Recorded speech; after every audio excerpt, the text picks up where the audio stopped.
People are witches that shapeshift into animals using magic animal skins.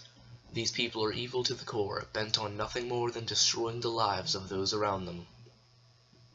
The shape taken by the witch depends on the sort of abilities that it may need for a given period of time.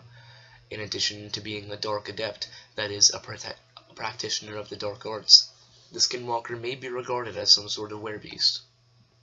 In order to become a skinwalker, the witch must commit an unthinkable crime, murdering an immediate relative. At the request of a friend, here is my own personal scary story.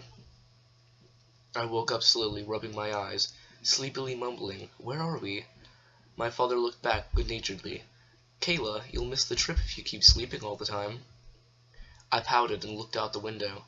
"I couldn't get to sleep last night. You were snoring too loud." Outside the car, I could see where we were.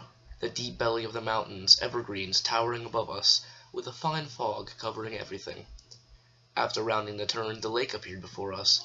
Oohs and ahs filled the air as we began to pull into the trail. We were going camping. I shivered.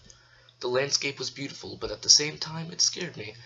Last night I had night terrors. Actually, ever since I turned 4, I've been having night terrors. I could remember anything from them. Just the color white, a voice talking to me, and running away from something. I pushed the thought aside and eagerly stepped out of the car. "Let's hurry, guys, before the rain gets us." By guys, my father meant myself, my 2 sisters, and my mother. 5 in all. Like a single unit, we set up camp quickly, and upon resting in the tent, a downpour came down. I was disappointed. I wanted to explore, and I was fearing nighttime. I assured myself that this wasn't like home, where I was in a room by myself. I was with everyone in a close enclosure. Shh. The rain fell, and my father grew worried. "Keith," my mother said, an edge of fear in her voice, "maybe we'll go somewhere else next time." Dad nodded and told us we would find something much drier. We were the only family, even the only people out on that lake. Night fell, and we went to sleep early in the hopes of a new campsite. It was pouring again. I like this place. We've always loved the gloomy, cloudy, rainy weather. Then again, I'm not my parents. With that in mind, I tried to go back to sleep. The rest I cannot remember. 10 years after the trip, my father told me what happened that rainy night. The discussion came along one day when we were my family telling scary stories. I was now 17. We were having a great time, scaring each other silly, until my father asked in a very serious tone if I remember that one camping trip in the mountains. I told him no, which one. He told me how that night he woke up to a small scratching sound, but he dismissed it as an animal. He was a woodsman, he hunted, he knew these things, and should push come to shove, he wasn't afraid to load his rifle to protect us. That night was different. Again, he asked me if I remember. I shook my head, entranced by the story already. Dad continued. He had woken up again, around midnight, to the sound of rustling, like something struggling. He looked around the tent quietly. His wife was sleeping soundly, along with Kelly and Kim. Kayla, however. I was making my way out of my bag, my long hair obscuring my face. I sleepwalk a lot, often going so far as to walk downstairs and go outside in the middle of the night. It was a troublesome thing, but it wasn't something to get upset about. "Kayla." I had stopped moving. My dad sighed. "Go to sleep." I seemed to have listened, as I leaned back into my sleeping bag, content my father did as well.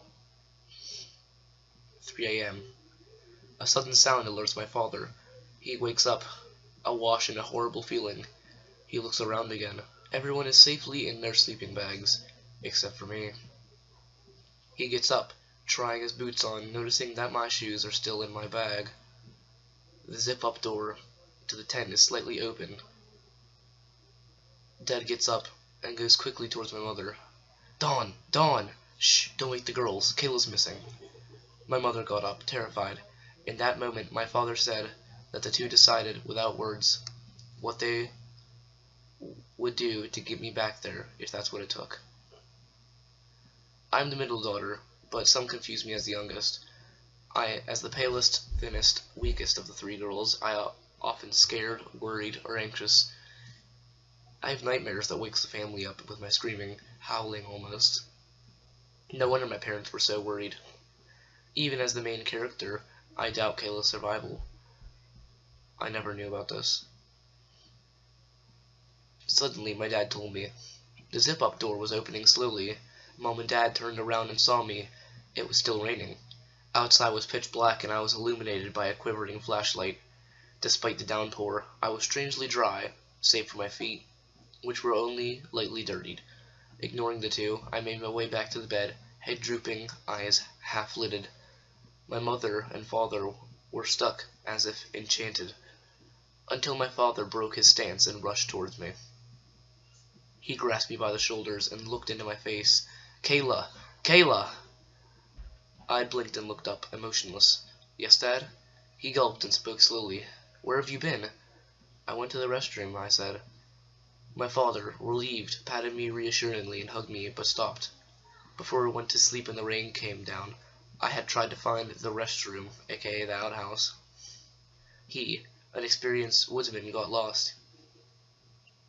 It was a dizzyingly long trail, and it would have taken someone older than I to navigate it.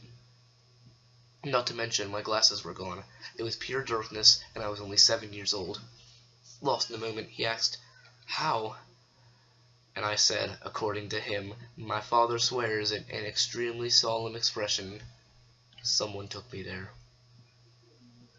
To this day, I have no recollection of that night. I only remember the second campsite and the way home. Everything else is blank. For some reason, I'm not afraid. I came back at least, and for the same reason the night terror stopped. I wasn't scared anymore. So what do you guys think? Who led me through the nights to the restroom that rainy night?